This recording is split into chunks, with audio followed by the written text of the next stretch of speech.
So you guys imported some plants and y'all don't know what to do now. Well, keep watching.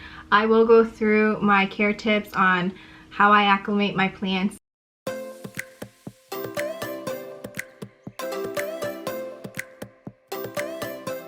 Hi, welcome back. I don't know if you guys saw my IGTV unboxing, but head over to my Instagram and watch the video.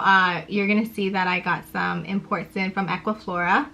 Like I had mentioned in my import 101, I did a group order with Equiflora and the service was just great. Honestly, I have zero complaints. I am probably not going to go into details with how that whole process occurred and how you can get on the list or whatever. I think that's just going to be like another video. Today is just going to strictly be about care tips and how to acclimate and how I acclimate them. Now, disclaimer, I am not an expert, nor am I claiming to be. So this is just how I do things, and I hope that you guys find it helpful. I think that the plant community is all about sharing and learning. So if you guys have a different way of doing things, just share. Leave a comment down below.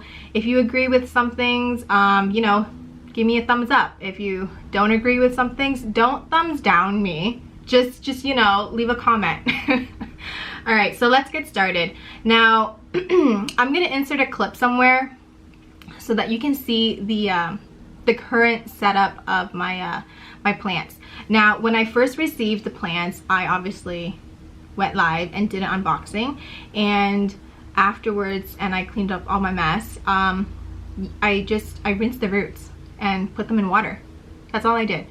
And then I threw them in a tank and turned on a little humidifier to increase the humidity, but I did not add like extreme lights.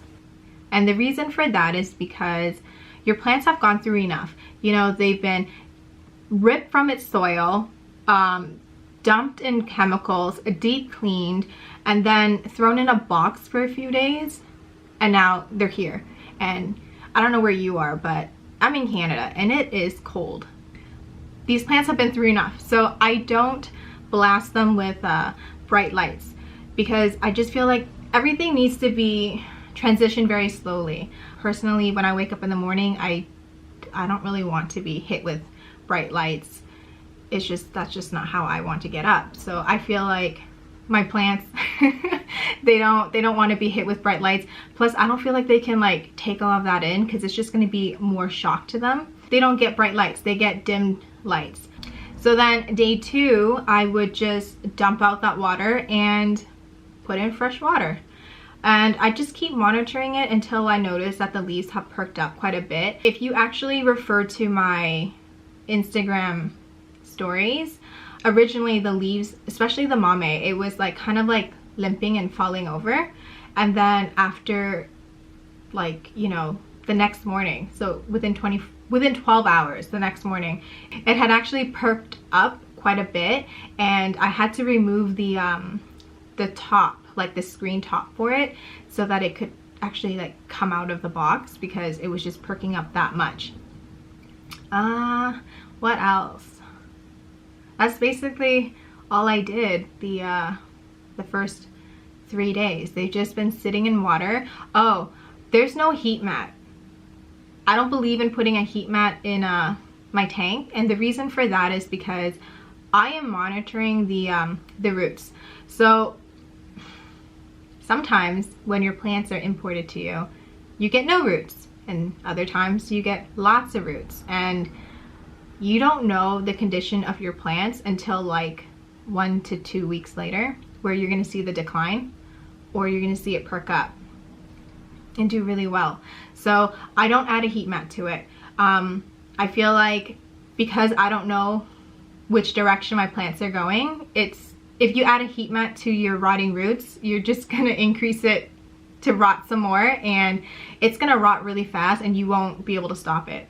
And most of the time, once you have root rot, it's like, it's a nightmare, because then you have to cut off all the roots, cut it all the way back, and then, you know, dump it in hydrogen peroxide, diluted hydrogen peroxide, and then let it sit, kill off all that bacteria or fungus or whatever is on it, and then you're gonna have to start from scratch and try to root it again. And trust me, if you've already spent 3 weeks trying to root that thing and then you had root rot, it's like you want to give up on the plant afterwards, or at least I do.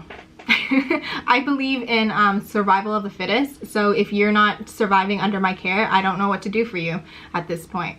Anyways, my plants. So we're gonna start with this silver Mamei. She's a big girl. Look at the roots. Like, this is what I mean. You just don't know what you're ever gonna get. It's just, look at it. I'm still going. So Philodendron silver Mamei are crawlers. And I do believe it's a crossbred with a Mamei cloud and a Ploumani, which is why the leaves are like much longer and like it's more ruffly here on the sides versus my other Mamei that's a silver Mamei cloud and it's more pillowy. Because the roots of this Mamei is looking pretty good actually, I'm not going to do anything too crazy with it. I'm just going to put it straight into soil. Yeah, but let's flip it over this way. I'm probably going to rip this off because what's the point of having it there? And I'm going to give it a little bit of a chop. The reason for that is just because I don't have a pot big enough for it, and this stump is good. It's a good stump, so we're gonna try to make some babies out of this. Okay, so gave it a chop. It has some nodes on it, so I think it'll be okay. I'm gonna detangle this. Now, when you guys cut your plant, it's very important that you actually stick it in some cinnamon to kill off any bacteria or yeah, to kill off, because like cinnamon is like an antiseptic and it'll just kill off the bacteria and keep it from rotting. But the other thing is also, what's nice is that Mameis are crawlers, so it's probably just, I'm gonna just plant it like this. So what's really important about Mameis is that, like I had mentioned, they're crawlers, so you want to plant it like this, having the rhizome run across. You don't want to like stick it directly into the soil. That's just not how it grows. Now, if you can see here, let me find. If you can see here, this is a node. So I'm thinking that I'm gonna have something grow from here. If not, it'll probably grow somewhere else, and that's fine too. This one in particular, because the roots are so good, I'm going to just stick it into the other cabinet behind me, and I'm gonna bag it. Maybe. I'll decide later. The humidity in there is high enough where I don't think I need to bag it, but if I do, I will. This to me is safe to include with my personal collection because it's a rhizome. Like, you're not gonna run into thrips or anything with this, so I think it's gonna be okay. So now that Mamei is fairly huge, I'm gonna have to figure out another way, like where I'm gonna put it. So that'll be a mission. All right, so then this is my other silver Mamei, and it has perked up quite a lot. Like it's living its best life right now.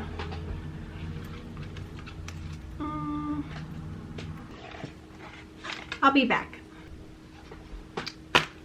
Sorry guys, I ran out of soil. Here we have some soil. I had an extra bag of Miracle Moisture something. I will like link it down below. I had to improvise. So we have worm casting, some orchid bark, charcoal, some moss, and some big chunky perlite. So let's give this a mix. and hopefully these imports love it. All my other plants are in this as well, so it shouldn't be an issue. I guess this was a good opportunity to show you guys what kind of chunky soil I use for my other plants back there. All right, worm casting is something new that was introduced to me. I never really thought that like it would make that much of a difference. Have I found that it made any difference? Not really. I think it's just because when I introduced it to my plants, it was during the winter, so I didn't really see it have that much of a impact, I guess, on my plants. So I don't know. I guess I'll update you guys when it's springtime, when everything wakes up. Just pot this bad boy up and then be done with this, and I can show you guys how I treat my chunks. So again, this Mamei, or this philodendron in particular, is a crawler, which is why I'm planting it like this. Now, there are some Mameis that actually grow like up, so they climb, and I think that's because it was probably a cutting from a mother plant that was a crawler, and it needs to establish itself, so it's going to climb up, and then once it has established itself, it will then start to crawl. That's my thoughts. I don't know if that's actually true or not, but if you guys have one, let me know what happened to it. Like, did you end up leaving it to grow, like, did you end up leaving it so that it climbed, or did you kind of like made it crawl later?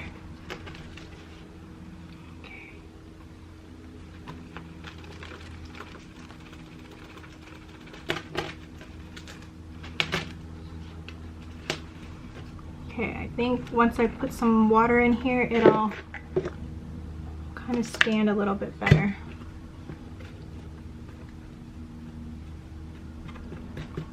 So the soil that I had used for this, I don't typically use it. I usually use the Farfad brand, their tropical soil.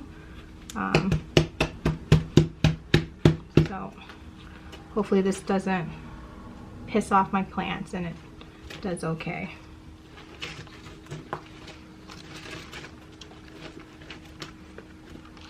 These repotting mats are really handy to have, actually. I didn't think I needed one. Clearly I needed one. I mean, I still make a mess, but it is what it is.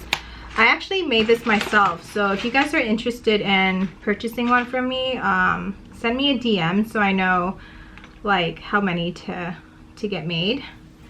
But all right, so let's start with this Gloriosum.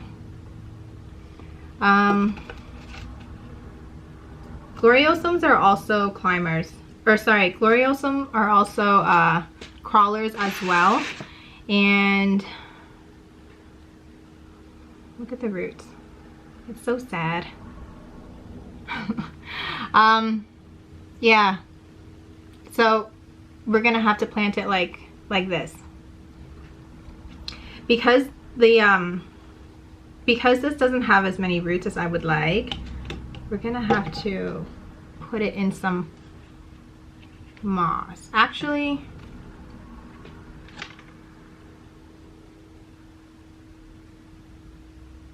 I'm gonna put it in soil. No, I don't know.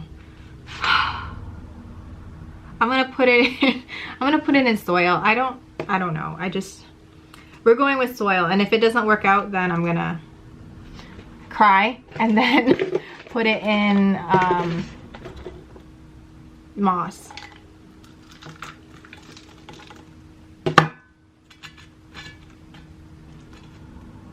You know what? I changed my mind. We're gonna put it in moss.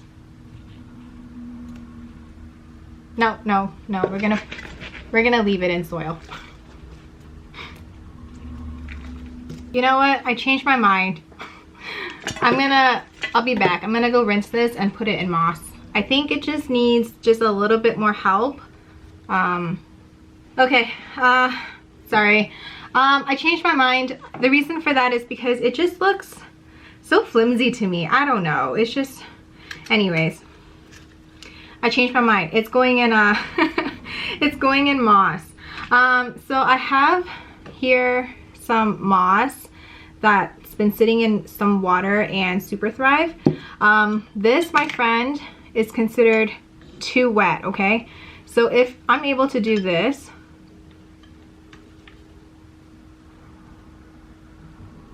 you see how much water came out of that?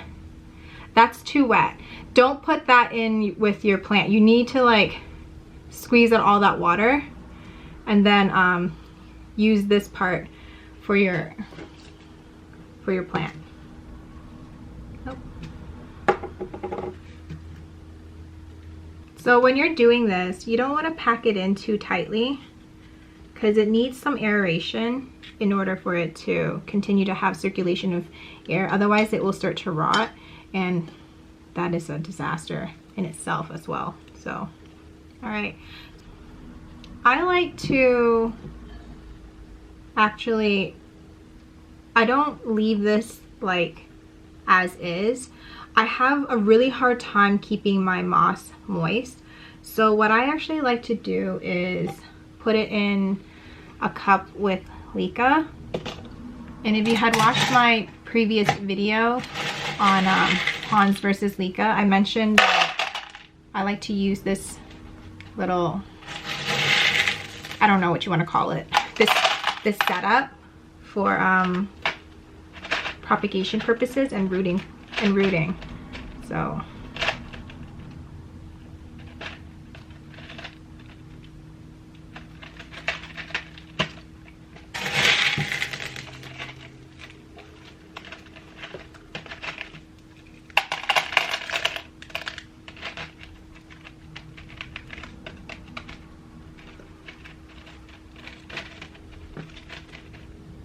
all right, and this is how much water I'll add to this little setup situation here. So like I had said in my previous videos, leca is great because it wicks up the water. It uses capillary action to drop moisture, and this is like just a perfect way of keeping the moss moist. Now when the water actually gets down to here, I'll start to top it off by just like sprinkling some water on the moss or this little gap right here. So that's done. I guess I'm not gonna go through all of my plants and repot with you guys. That's just gonna be too long. I will go over this one. So look at this chunk. It's ridiculous. Like, if I was a store owner, I would not even, I just wouldn't even sell this. But I mean, it is what it is. I'm sure it had lots of roots before, but this is what we're working with now. I think this is it's too tall. So I'll just set it up using this cup. So I guess I'll show you how I do this. Let me clean up a little bit. So these mats are actually water resistant. They have like these grippies on the bottom, so it doesn't slip and slide when you're doing stuff. The pattern that I have for sale is not going to be this one. This was my my tester. I was testing it out with this one. The pattern that I will be having is like a palm leaf. I don't know. Check out my Instagram story later. You'll see it. All right, so this El Choco. I have a real issue with this El Choco because mine doesn't look like this. Like, this is much rounder. Let me go quickly grab it for you. It, like, I love it, but then I'm kind of sad at the same time. Because this is the one that I had previously and it's just not the same. I don't know. You can probably see it better in this one. You can see how this one is much longer and not as red. Like the back of it is not as red versus this one. Now, I have been told that El Chocos, when they get older, they lose the red backing. So we'll see. I do have a new leaf coming in, so we'll see how that looks. I'm sad, but you get what you get. All right, so this is too, it's not deep enough for me. So we're gonna do another method. I have some leek on the bottom.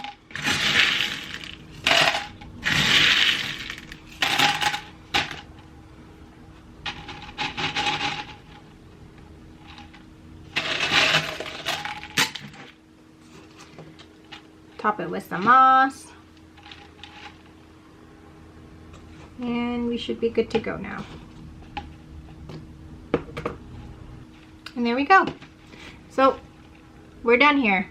I'm not gonna go through all of them because there's just too many, and I'm sure you guys kind of get the gist of it now. The bottom line is that your imports are gonna come in. Some are gonna be really well rooted, like my silver Mamei, and some are gonna look like they should never have been shipped to you, and that's okay. I think the important thing is your expectation. You really need to lower your expectation. That way when you do receive them, you're not so surprised and you're not so shocked by what you're getting. And do your research, please. Like, I know there's lots of information out there, and you know, we all want beautiful plants, but the thing is that what works for me may not work for you. And like I said, like, our conditions are so different. So I just want to make a disclaimer that, again, I'm not an expert. This is just what I do, and this is how I acclimate my plants. Now, I did ask on my Instagram if anybody had any questions about importing. Okay, so I did receive a few questions. Someone had asked which plants were your favorite import haul. Probably, I don't know if I have a favorite yet. It's too soon to tell. I think the silver Mameis were definitely a huge surprise, like huge surprise. They're like they're half the size of me, so that was a cool surprise. This Gloriosum is looking pretty cute.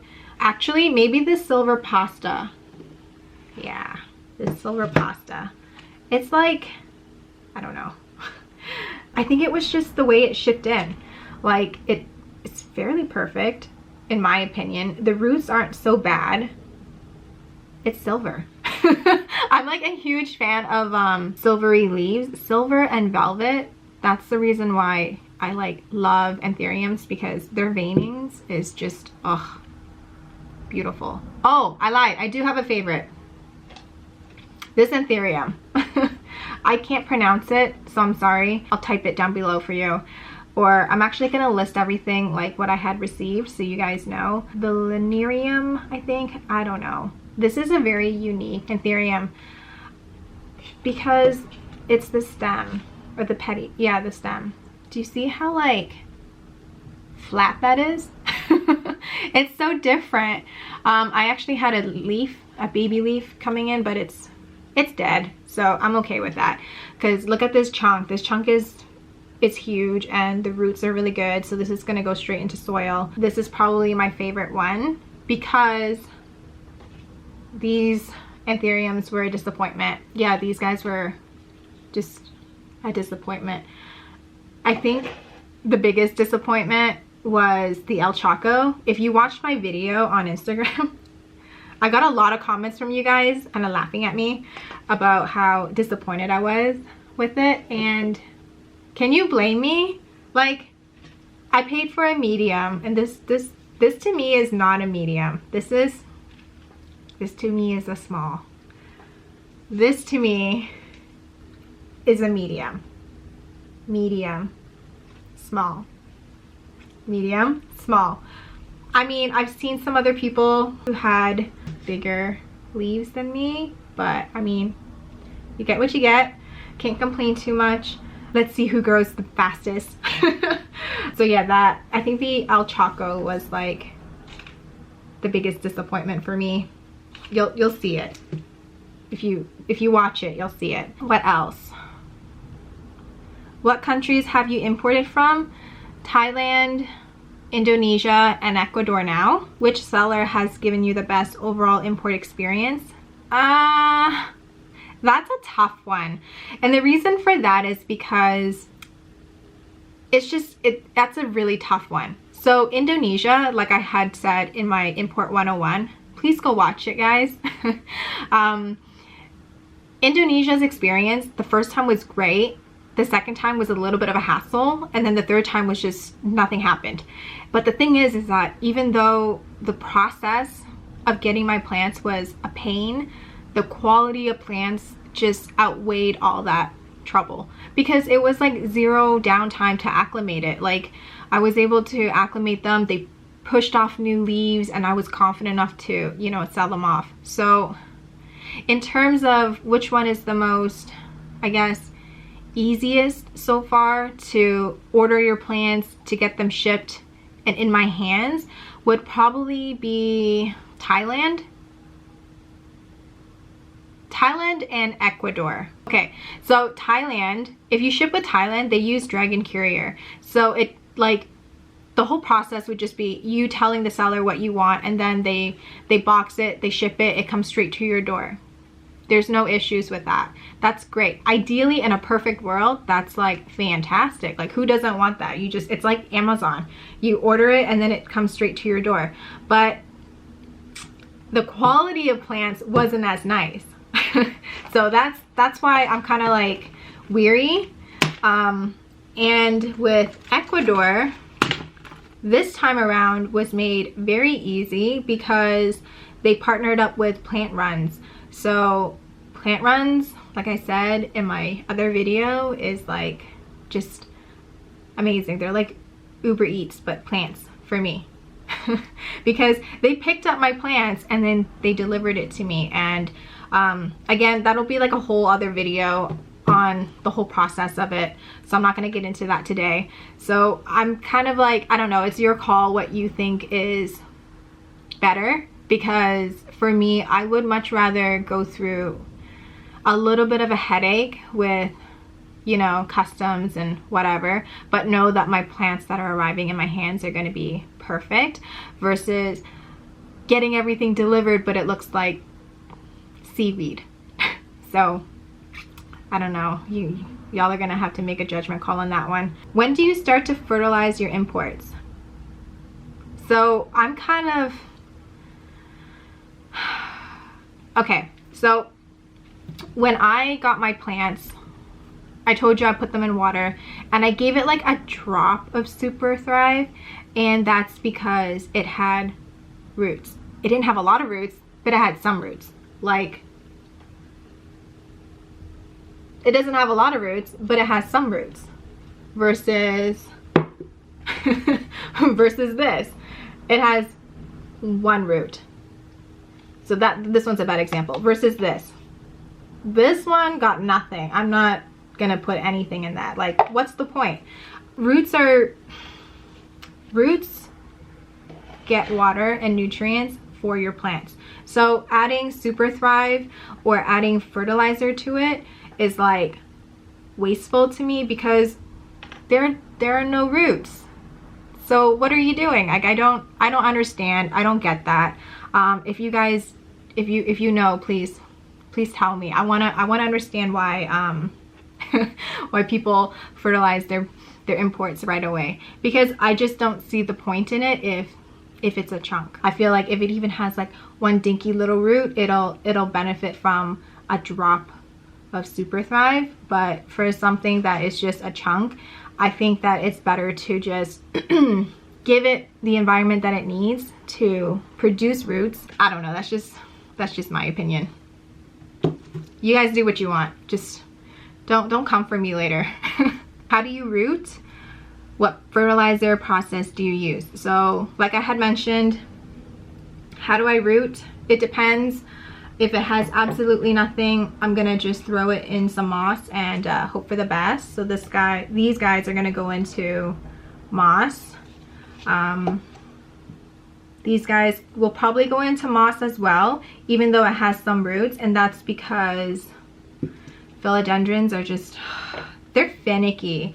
I don't care what anybody says. Philodendrons and monsteras, people tell me, oh, they're hardy plants. It'll be great. It'll be fine. That's a fat lie. You guys haven't imported. It's a nightmare. Like, because these roots are so fine. It's just, yeah, it's a nightmare. So over the next few days, I will probably update you guys on my Instagram as to, you know, my plant journey and how they have been surviving, if I had any losses. I can already tell right off the bat I'm gonna lose this leaf. It's starting to yellow. This Verrucosum is probably gonna kill it. She's very cute actually. I wasn't expecting to like her as much, but she's cute. I think she's gonna push off a leaf.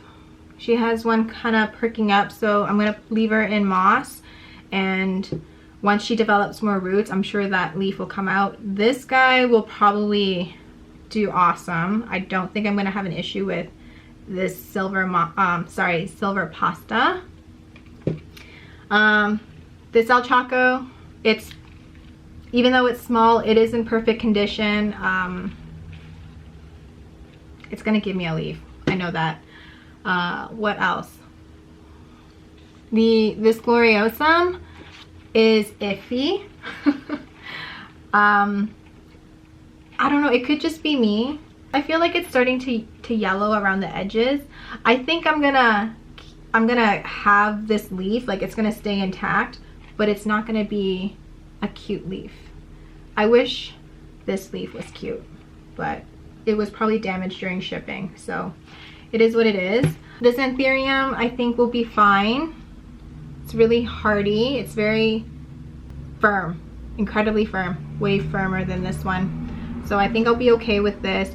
Unfortunately, I had one casualty, so hopefully it pushes off new leaves and kills it. The silver Mameis, I don't think I'm gonna have an issue with them. I might lose like the older leaves, and that's okay because it has like a growth point, so it's moving along. This stump, I'll do weekly updates if you're interested. So yeah, that was my little haul. I hope you guys enjoyed it. I will be having another import coming in, I think in the next 2 weeks. I'm gonna get some new plants. Most of them are gonna be Anthuriums, but if you're interested and you enjoyed it, please subscribe, like, comment down below what you guys want to see and what you liked about this video. But otherwise, check out my Instagram. Sometimes it's really hard to hop on and, you know, glam up and set everything up for you guys to see like on YouTube. It's easier for me to just post it on Instagram. So I do a lot of like Instagram stories or IGTV lives because it's quick and easy, and I feel like we're able to be more interactive that way. So I guess follow me on my Instagram. It's leaflet.co, and I'll see you guys later. Bye.